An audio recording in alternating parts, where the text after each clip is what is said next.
Guys, আসসালামু আলাইকুম। আশা করি সবাই অনেক অনেক ভালো আছেন। আমিও আপনাদের দয়ায় ভালো আছি। সামনে আমাদের সবরাত রোজা, সব একখানে এসে পড়ছে, তাই বেশি করে গরুর মাংস আনছে।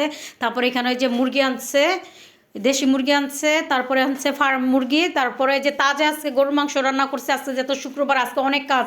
বাজার টাজার আনলে বিশ্বাস করবেন না, রান্নার খুবই কাজ। পরে এখান দিয়ে আবার নাস্তা খাওয়া হয় নাই, তা আবার নাস্তা বানায় দিলাম, চা দিলাম। আবার এখানে আমি আজকে ডাল রান্না করব, গরুর মাংস রান্না করব, আর পাতাকপি ভাজি করব, আর সাদা ভাত রান্না করব। পোলাও না, পোলাও দিয়ে গরুর মাংস খাইতে একটু ভালো লাগে না, কিন্তু ভাত, সাদা ভাত দিয়ে খেতে খুবই মজা লাগে।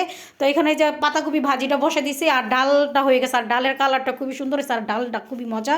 আর এই তো বাজার গুছাইতে গুছাইতে টাইম একদম শেষ হয়ে গেছে, জানেন না এত বাজার আনছে সব দিক দিয়ে। এখানে আবার মাসের বাজার আনছে, শুকনো বাজার, এই মুরগি টুরগিগুলো করতে করতে এত টাইম হয়ে গেছে। আর এদিক দিয়ে তাড়াহুড়া রান্না বসাই দিচ্ছে। তারপরে যে টমেটো সালাদ কাটলাম, আর এই যে গরুর মাংসটা যে সুন্দর গ্রান আসছে, আর মাংসটা খুবই সুন্দর ছিল, আর ভালো ছিল মাংসটা।